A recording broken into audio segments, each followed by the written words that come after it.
Hey, what's up? What's up? Back at it once again for you and for yours. This is a Koski a fun day. You know what I'm saying? We doing it real big, you know. First of all, I give a shout out to my ancestors for, giving me the knowledge, wisdom, and understanding. And I gotta give a shout out to y'all, for subscribing and, and listening and giving me feedback. The channel's been growing, and I'm grateful for that. People's listening and giving me the input and, where they agree or disagree. I'm glad, that people listening giving the input. Now, this right here deals with the slave trade. Because you got a couple fools on the internet saying, well, the slave trade didn't exist. We was already here. The slave trade didn't exist. I'm looking at it like, is you crazy? This is a worldwide economy. It was the freaking worldwide economy during this time. You know what I'm saying? What the hell is she talking about? Well, my grandma said, yo, grandma, man, and we got pictures. We get the hell up out of here. Come on, man. You got to come deeper than that. No site, no scholarship, no nothing. You know what I'm saying? Well, grandma said this. Okay, then when you bust them down, she was a whatever, you know what I'm saying? And they own African slaves. Well, that's not true, and da-da-da-da-da, this, that, and get the hell up out of here.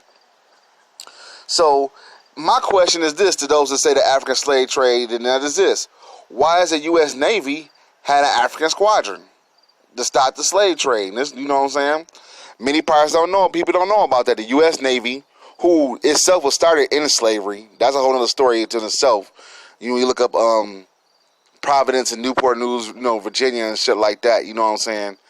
Not Virginia, but Rhode Island. Excuse me, Rhode Island. You know what I'm saying? We look up states of Rhode Island. You find the U.S. Navy was kind of started off of slavery. You know what I'm saying? Of slipping slaves back and forth. But it's here, right here, and then we coming out of the U.S. Department of the history of the U.S. Department of the Navy. You know what I'm saying? So, if you got a problem with it, you go talk to them. You know what I'm saying? Anti-slavery operations of the U.S. Navy. Images and publications of the Navy Department Library. So, this is my first site. I'm going to the Navy Department Library as a site to show that the transatlantic slave trade existed. Place from Robert Stoke, regulated slave trade. From evidence of Robert Stoke, Esquire, given before the Select Committee of the House of Lords in 1849, with a place showing the stowage of a British slave ship during the regulated slave trade. Second edition, London, J. Ridgway, 1851.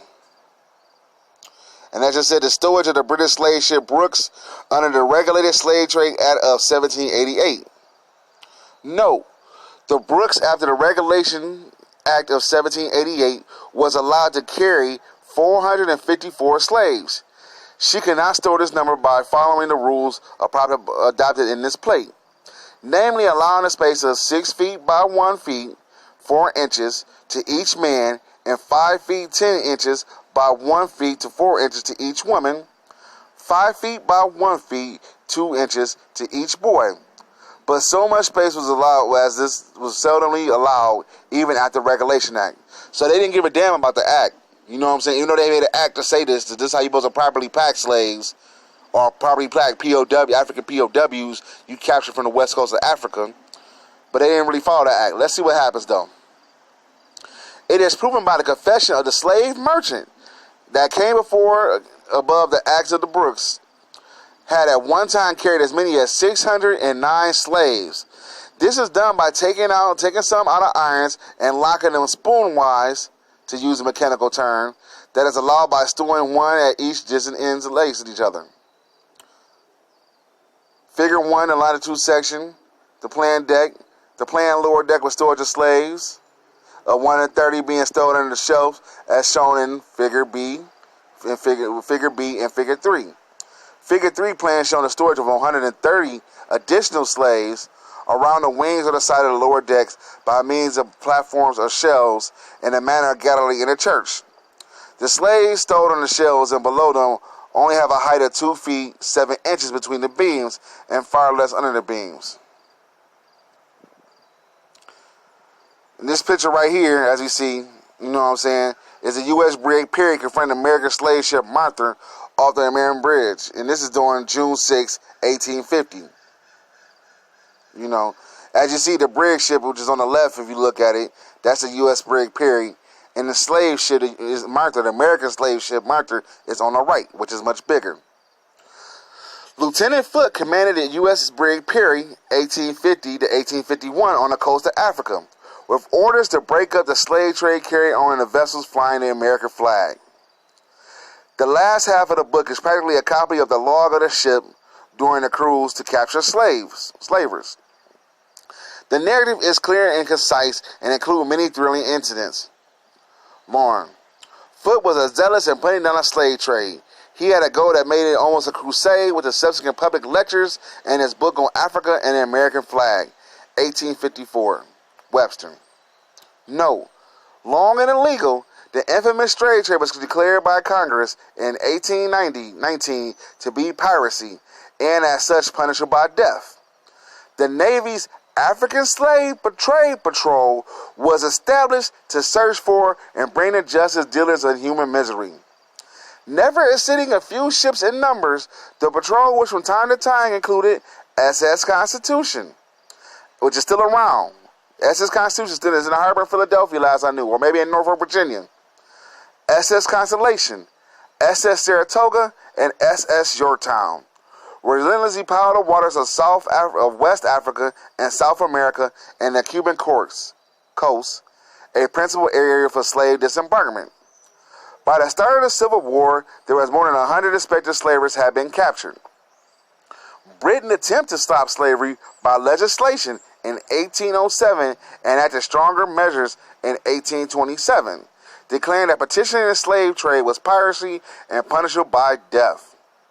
Slavery was made illegal in the British Empire in 1833. Now, what's up? Back at it once again. Like I said before, I made a little error, but we're going to go a little bit deeper into this. This one's from the U.S. Naval Institute. The SS Perry overhauled the suspect slave ship of Martha off the west coast of Africa on June 7, 1850.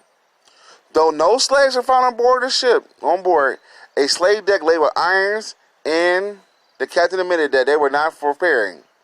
That he would have gotten away with that night with 18,000 slaves. 1,800 slaves. Alright? Let me read it again. The SS Perry overhauled the suspected slave ship Martha off the coast of West Africa on June 7, 1850. Though no slaves were found on board, a slave deck was laid with irons, and the captain admitted, were it not for the Perry, he would have gotten away that night with 1,800 slaves. He's going to pack them straight on a boat. Slavery in the U.S. Navy's African Squadron. Now, if the slave trade didn't exist, why in the hell does the U.S. Navy have an African Squadron to track down slaves? Let's see. Now, this is, like I said, once again, this is from the U.S. Naval Institute. The unusual mission off West Africa freed slaves and conducted ground reconnaissance as in saw the Anglo-American Corporation. Late May 1860, the American schooner Kalata sailed from Wadata on the west coast of Africa, presumably over in the southern Benin, from Mobile, Alabama. She was in a great hurry, having loaded perhaps 116 of what had been a departure been less hasty, and might have been as many as 160 slaves, earnest captives of the king of Dome. For more than 2 centuries, Dome kings had enjoyed a rich business and would, for a decade or so longer, sell their fellow Africans to all comers. The Pudgy Collider, 86 feet long and 23 feet of beam, under 2 masts, carried a crew of 12, was commanded by Captain William Foster. Her owner was a prominent mobile businessman, Timothy Mayer, whose gamble was he could smuggle African in the country past inspectors and past custom inspectors, and in flagrant violation of long-standing U.S. law.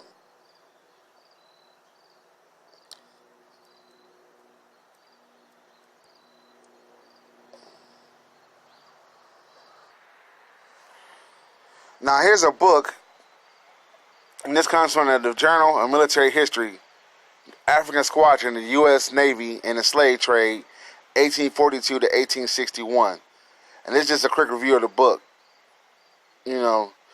Historians of the Atlantic slave trade have begun considerable attention to attempts to end human trafficking.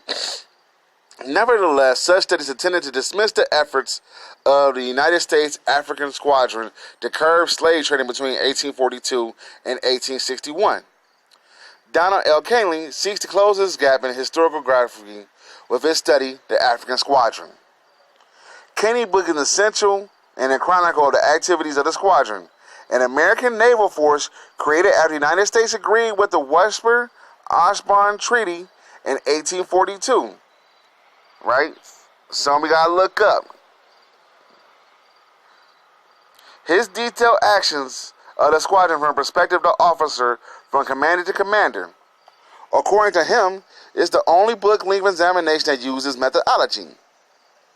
Cheney challenged the interpretations that the squadrons did little to end the illicit trade because his commanders were Southerners and therefore unsympathetic to their mission. Cheney begins by examining the history of the anti-slave trade era and American actions designed to suppress the trade. A short analysis of the colonization of Liberia is included as part of the efforts to end the slave trade. Though the United States banned the traffic beginning in 1808, it continued to do the sporadic efforts by the U.S. government to contain it. Cheney concluded that repeated negative publicity stemming from the capture by other navies of American slavers forced the U.S. to begin a more organized patrol to end humane trafficking.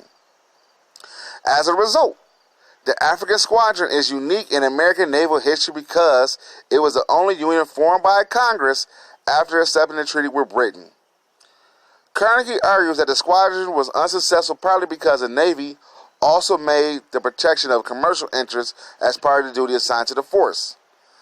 Sailing an admittedly small naval force with its extra mission distracted some of its commanders, thus reducing the effectiveness of the squads and in turn the trade in slaves.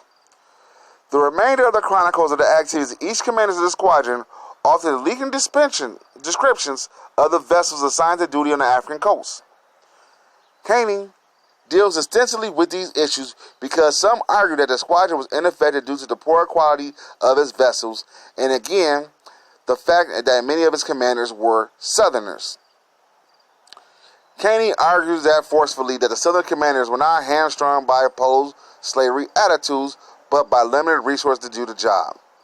Furthermore, he shows that the squadron was most successful after steam vessels were assigned. However, this did not happen to the last year of the fleet's existence.